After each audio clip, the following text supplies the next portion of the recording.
Ang face-to-face harapan ay pambansang dulugan ng mga may alitan.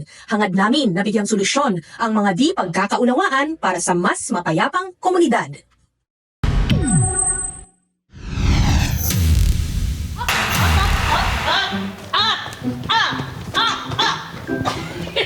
No! Yay! 1 point. Okay, isa. Ang lapit mo masyado. No! Ay ko. Oo ko na.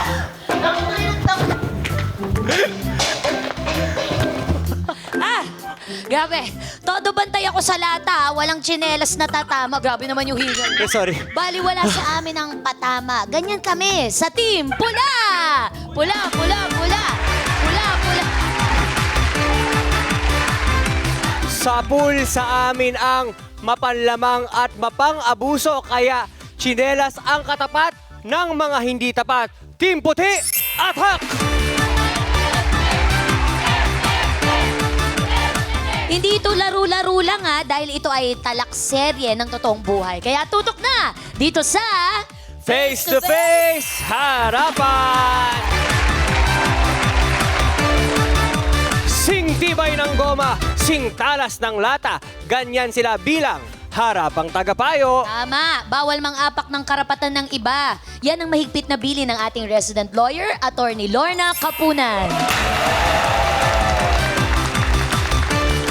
Sa bawat hakbang ng buhay, may mga step yes at step no. Makinig sa gabay ni Dr. Love, Brother June Banag. Mapigtas man ang inyong tsinelas, huwag lang mapigtas ang inyong positive outlook sa buhay. Say hello to Dr. Camille Garcia.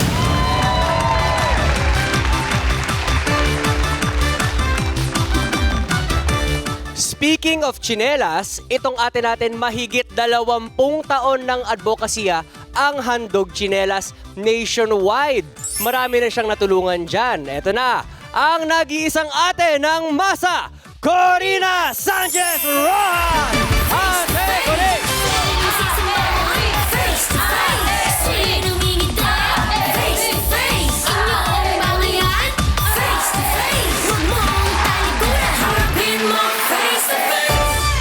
Mabuti pa kayo, naka-sneakers.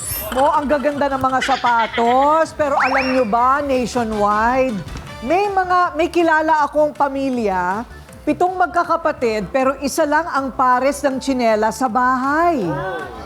Kaya hiraman sila kada araw, ibang kapatid ang nagsusuot ng tsinelas. Ganyan kahirap ang Pilipino. Ang tsinelas, simbolo na yan ng kahirapan dito sa bayan natin. Pero ang tsinelas napakahalaga. Pero kakaibang tsinelas story itong ating gagawin ngayon, ha? Tuesday and Ryle, handa na ba kayo? Ay, maling programa. Okay. Ang siste. Ang mga nawawalang tsinelas ng kapitbahay daw ang ibinebenta mismo ng tindero ng segunda mano. Kumbaga, nagbebenta siya ng nakaw. Daw. O eto na, totoo nga kaya na siya ang salarin sa mga missing step-in. Step In is live at si Net handang ipaglaban ang kanyang tsinelas na binili sa halagang 2,500 pesos.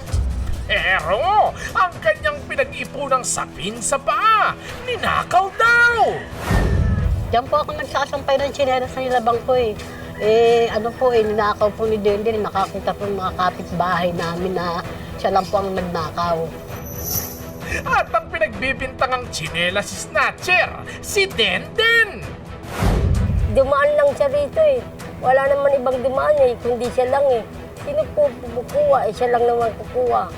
Si Denden, matagal ko ng kapitbahay yan. Mabait na bata naman yan, hindi gagawa ng ikapapangit niya sa buhay. May iba pa namang sandalya si Net. Pero naghihimutok siya sa galit dahil ang pinitik na step-in hindi lang branded. Ito din ang kanyang paborito. Nako, Net, huwag mo naman sanang sampalin ng tsinela si Denden. customer na nagrereklamo sa isang tindero na di umano'y nagnakaw raw ng kanyang mga tsinelas at siya pa rin ang binentahan. Ganun ba yon? Net, humarap ka na.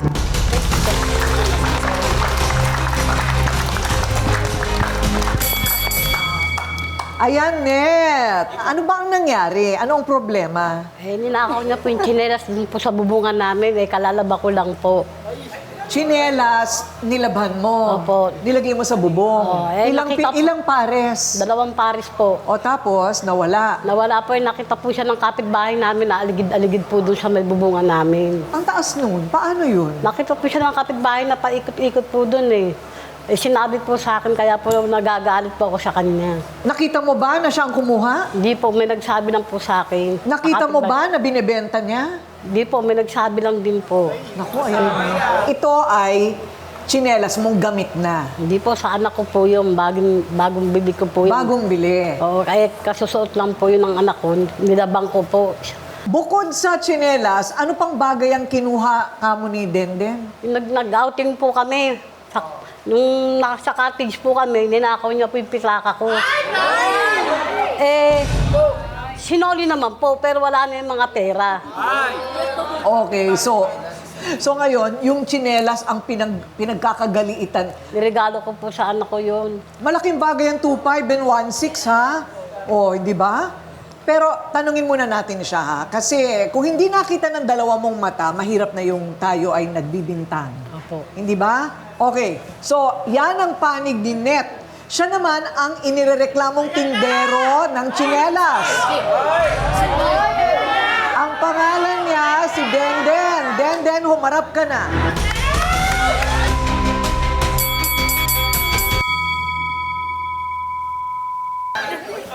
Denden, umupo ka. Bibigyan ka ng vitamins. Umupo ka. Umupo ka. Madali lang awatin si Denden, payat eh. Ganito siya papuntahin daw. Oo. Okay, Denden. Opo, Ang ating makabagbag damdaming tanong, ikaw ba talaga ay nagbebenta ng nakaw na mga bagay? Ayan. Alamin natin ang sagot mula kay Denden sa pagbabalik ng Face to Face Harapan. Face to face, sinong sisimbawan? Face to face, sinong ngingiti? Harapin mo face to face.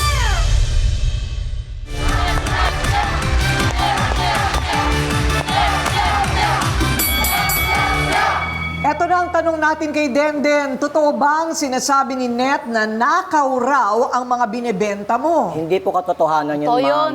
Dahil po, isa lang po akong, ma'am, nagtitinda po ako ng mga second hand tsinelas. Talaga lang? Opo. Pero siya, ma'am, inahango ko siya sa mga ukay-ukay para Dami nga makakuha ng isang naririnig eh. mga magagandang Nakaw klase mo eh. po. At wala po akong ninanakaw dyan kay Net. Naku. Ma'am. Oo. May Ano ba nakakita nga sa'yo. Ano yung sinasabi yung may nakakita daw umaali-aligid ka sa may bubong? Oh, Ma'am, hindi ko nga kayang Nakita sumampa ka. sa bubong. Kasi Wala. sinungaling. Hindi ako sumasapa sa bubong. alam ko di ka sumasampa. Hindi. Hindi ka na- Dahil mabilis akong May mahulog doon. nakakita sa'yo ilang beses na. Sino ba yung mga nakakakita na yan? Paano ba sumampa doon sa bubong? Yung bubong ba niya, mababaw lang? Mabaw lang po, Mataas-taas, ma'am. ma'am. Mataas-taas po ng bubong niyan, ma'am. Hindi ko Mababa aabot lang eh. bubong namin. Ano pa bang binebenta mo maliban sa tsinelas? Yun po, ma'am. Naghahango nga po ako ng mga second hand tsinelas na ukay-ukay po siya. Puro tsinelas talaga? Opo, ma'am. Ano naman sa palagay mo motibo ni Net? Bakit naman niya sasabihin sa'yo yan? Eh, hindi nga. Wala nga po siyang, ma'am, yung actual na picture. actual. or May hindi mo nakakita nga sa'yo. picture ako kung ako talaga kumuha nun. Nakita nga, di ba, sinabi nga, Meron pa ba kayong ibang personal? dapat Na sa alitan? tsinelas lang man kasi. Pati yung regalo ko po pati yung sa anak ko eh. sa wallet mo na O, kinuha totoo ko sa naman ba, outing. sinoli mo? O, sinoli ko nga lang yun, pero wala naman talaga yun. Nasa 1,000. Kasi iniisip ko, kung siya talaga yung nagnakaw ng wallet, bakit pa niya isusoli yung wallet? Malikot po kami niyan. May nagsasabi na po, ma'am. Oh, wow. Dahil nga sa kadahilan ng nagtitintin lang ako dyan. Kasi hindi ba kung kinupitan mo yung wallet, Riley, hindi mo na isusoli pati wallet? Kung ako yun, Ate Coring, binenta ko na second hand wallet. Oo nga. Oh, hindi ba? Ano tingin mo? Ba't ka napapailing? Pinapatagdagan pa yung problema. Akala ko ba sinusolusyonan natin dito? Si Ryan talaga. Ginagatungan pa eh. Gatungan. Okay. Attorney Lorna, may pananagutan ba yung mga nagbebenta ng nakaw? Maraming ganyan. Maraming Hanggang ganyan. kotse. Correct. Oh. First, ang penalty is muna ay yung nagnakaw. Pero yung nagbebenta ng ninakaw, alam na ninakaw, meron tayong tinatawag na anti-fencing law. Depende, yung penalty, depende. Pero the smallest penalty is, miski na 50 pesos lang ang ninakaw mo, 6 months na yon. 6 months to 6 years. At mas malaki, maximum 6 years, depende sa value ng property. So hindi birong issue ang nawawalang tsinelas at pagkakaroon ng mga hindi pagkakaintindihan. Ano? Ang tanong, mas lalo pa kayang mapalayo ang landas ng dalawang nagtatalong ito kapag narinig na natin ang kanilang mga kakampi. Kasi nasa kakampi yan eh. Kung sinong testigo, kung sino ba yung sinasabi niyang, sabi po ni ganito, sabi po ni ganon, at sabi pa ni ganyan. Hindi ko maintindihan. Malalaman po natin sa kampihan dito sa Face to Face Harapan. Face to face, sinong sisimangon? Face to face, sinong ngingiti? Harapin mo face to face.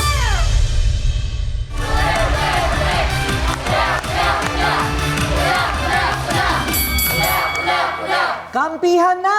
Sa kanyang mga mata, malinaw ang katotohanan.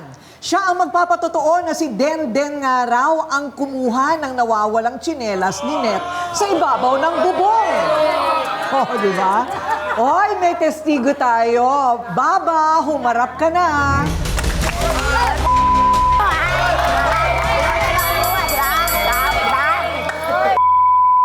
Magano ka, magnanakaw ka talaga. Wala kang ebidensya. Wala kang ebidensya. Ha? Wala kang ebidensya. Meron, uy.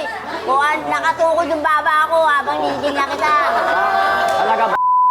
Magnanakaw. Kaya ka ba tinawag na baba? Apo. Ah, ganon? Basag lang po sa akin yun. Abansag lang sa'yo. Sabi mo nakatungkod pa yung baba mo habang pinapanood mo siya. Nadarata naman po eh. Hindi naman. Nay, kakatuwa itong si Baba, no? Parang komedyante.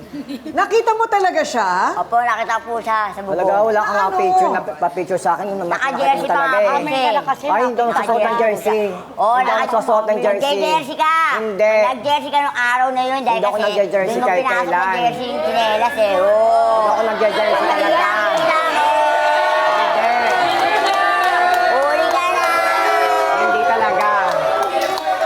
Aminin, wag idinan.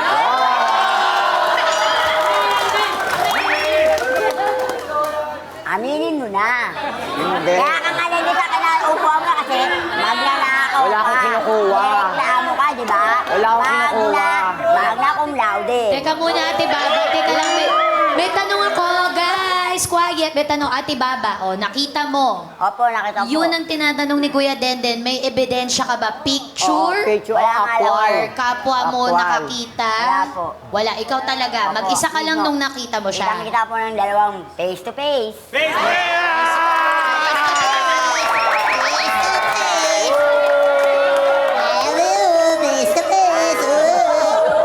Tumigil kayo!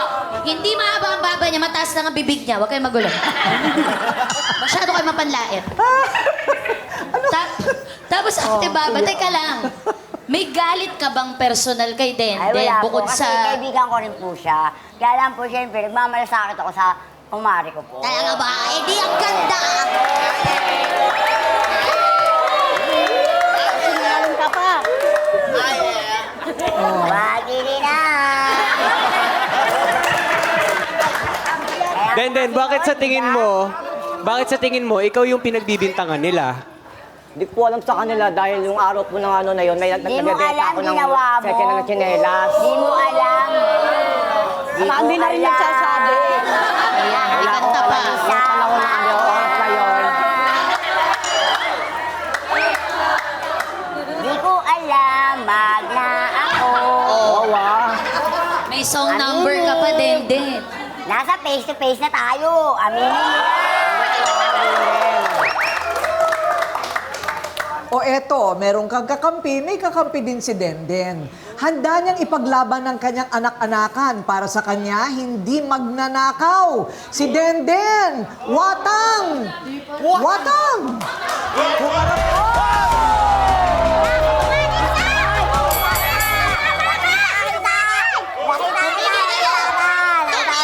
Tumigil kayo! Iwanan mo na, kawawa ka naman. Iwanan mo. Eto pa ka! Dahan-dahan, may matalas! Kayo ba talaga hindi kayo titigil? Bumabato ka lang. Papaluin ko kayo pag di kayo tumigil. Wala. Siguro nakasama ka na. Magna. Cum laude. Magna cum laude. Pare-pareho. Tulog mo yan. Baka hindi ka pala tutulog.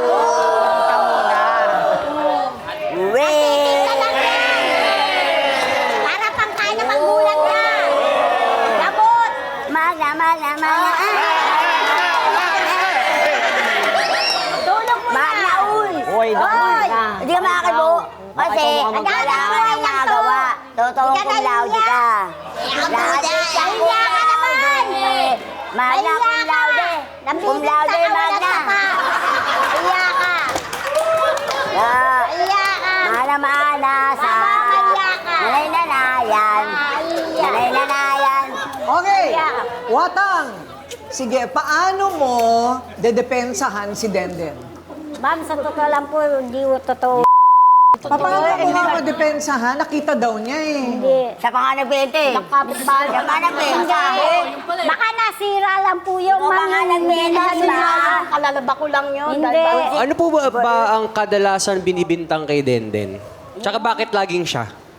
Ewan ko pa po dito sa mga kapitbahay namin, ba't magkakaibigan naman kami, magkakapitbahay. Yun nga, magkakaibigan, magkakaibigan niya eh. May nakakita nga sa kanya eh. Baka yung ano lang yan, inaano ka lang para magkagalit-galit lang tayo. Hindi yun. Baka sira-sira tayo. Chinelas mo, baka Kaya may nagsabi ng ganyan. Bakit ba parang napaka-importante ng tsinelas? Alam nyo, yan din ang aking karanasan. Yung mga bata na walang tsinelas, pagka binigyan na namin ng tsinelas, una pag tinanong mo, bakit wala kang tsinelas? Iiyak na yan.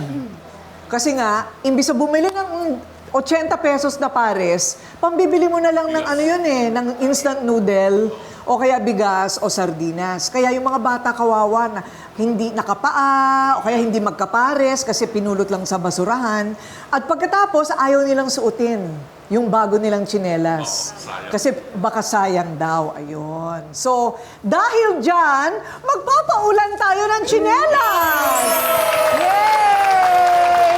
Paulan tayo ng tsinelas para sa lahat.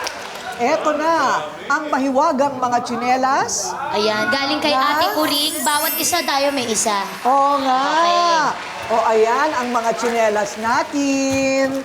Pamimigay natin. Okay, so, hindi dito nagtatapos ang programa ha. Kailangan natin ng resolusyon sa pagbabalik ng Face to Face Harapan! On ka na. Sinong sisimangon? Face to face. Sinong ngingiti? Harapin mo face to face.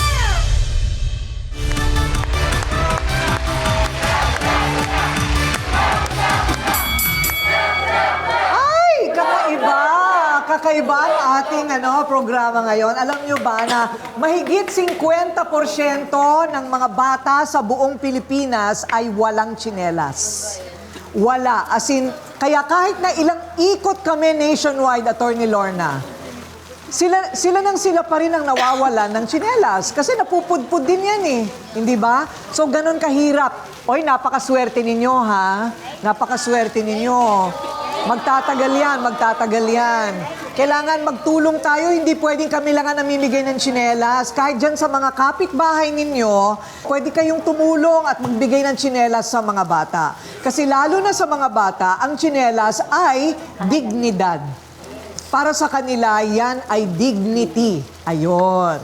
Okay, so, paano ito? Hindi mapatunayan. Paano ito mareresolbahan? Tuesday. Mahirap mag-akusa lalo na sa panahon ngayon, Ate Kuring. Oo eh. Minsan nga sa SOCMED na lang ginagawa ang pang-aakusa, which is also liable din sila Oo, kasi tama. may cybercrime din tayong kinukonsidera.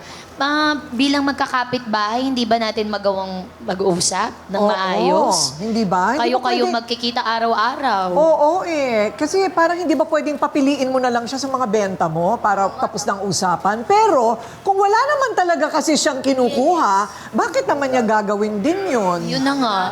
Yun din ang problema. Ryle, nasaan na si Ryle? Ba't absent? Ayaw na nila, Ryle, kasi si Ha? Baba. Ano nangyari kay Ryle? Ayun. Ay, Ryle, ay. eto Wow. na. Wow! Wow! Action star! Wow! Ano yan? Ano yan? Ayan na ata yung tsinelas!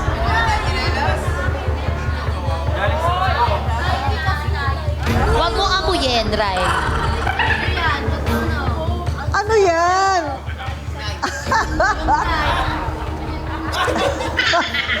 Ryle, okay, ano ito? Uy, Nike.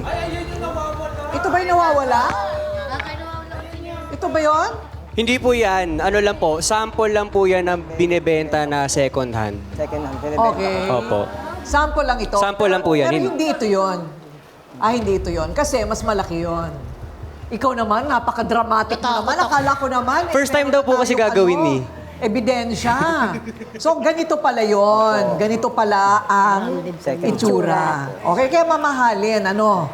Okay, so, para sa'yo, ano ang katapusan nitong kwentuhang ito? Pangalanan ang tsinelas. Next time. Lagyan po ng pangalan yung tsinelas para... Lagyan pwede ng rin. net.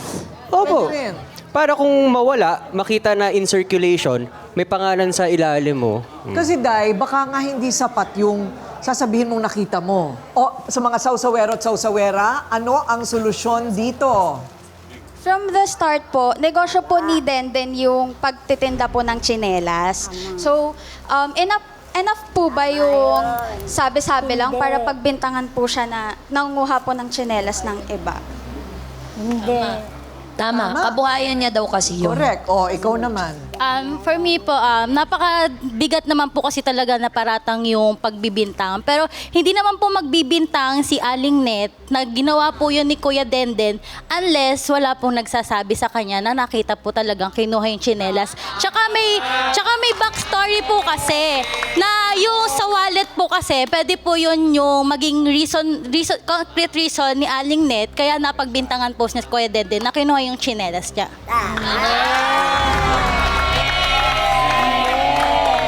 Okay, Doktora Camille. Hindi natin sinasabi na talagang nagnanakaw si Denden.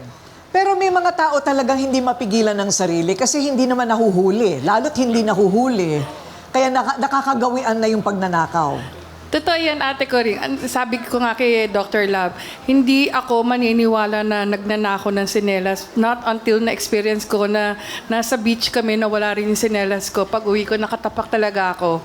So, sa akin, pwede talagang nakawin ng sinelas for personal gain. Susuotin yon. Pero hindi ibebenta. Dahil kasi kung sasabihin mong ibebenta, it's an evidence na talagang, meron kang ginagawang mali. Ngayon, kung sasabihin mong kinuha mo yun, there's a possibility yung tinatawag nating klepto na kahit anong klaseng bagay yan, basta yung makinang sa kanyang paningin, pwede niyang kunin, pwedeng tawag kleptomania. Ngayon, sakit na yun. Sakit na yun. Pero tatandaan nyo, ano ba ang psychological symbol ng sinelas? Ang psychological symbol ng sinelas is a desire for peace. So sana maintindihan nyo ano ibig sabihin nun. Ang gusto niya, pag nakasinelas kayo, kapayapaan. Kasi relax yun Yung paa mo, umaayos siya. So sana sa pagkakataong ito, magkaayos kayo. Dahil kasi ang sinelas ang magbabind para sa inyo ay magkaroon ng kapayapaan at magpatawad sa isa't isa. Yun lang po. Thanks, Doc Camille, Atty. Lorna. Ano ang dapat gawin ng isang tao pag nalaman niya na yung binili niya ay nakaw pala? Pag alam ng tao na ang binili niya ay nakaw, wag na siyang bumili.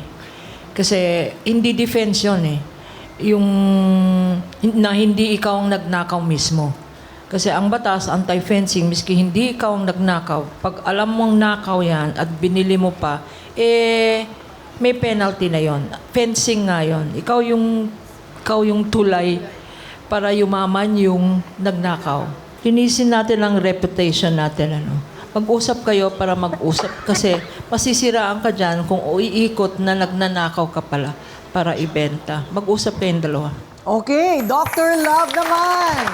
Kapag hindi mo kayang magpatawad sa taong nagbibintang sa'yo, ayan, kumampi naman tayo kay Denden. Masakit talaga na mapagbintangan ka lalo kung hindi mo ginagawa. Pero yung gospel sa araw na ito, tumatalakay dun sa pagmamahal sa kapwa. Sabi nga, kung sampalin ka sa kanang mukha, ibigay mo yung kaliwa. Mahirap gawin, di ba? Pero posible, kaya kung mayroon tayong pag-ibig sa kapwa. Sa tingin ko, Ate Coring, ang solution dito yung makita natin na hindi tayo pwedeng mag-akusa nang wala tayong ebidensya. No?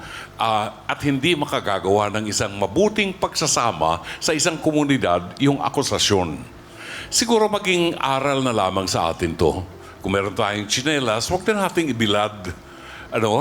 Pwede namang i-air dry ang tsinelas. At huwag tayong mag-akusa sa mga bagay na wala tayong solidong ebidensya. No? Magpatawaran at magsimula ng panibagong pagsasama sa isang maliit na community. Thank you, Dr. Love. Nako, eto, tsinelas ang usapan at pinag-ugatan ng gulo. Pero ang tunay na nawala dito ay tiwala. Yon. Kaya pa kayang ibalik ito? Malalaman natin kung anong ending ng dalawang panauhin natin sa pagbabalik ng Face to Face Harapan. Face to face, sinong sisimangon? Face to face, sinong ngingiti? Harapin mo face to face.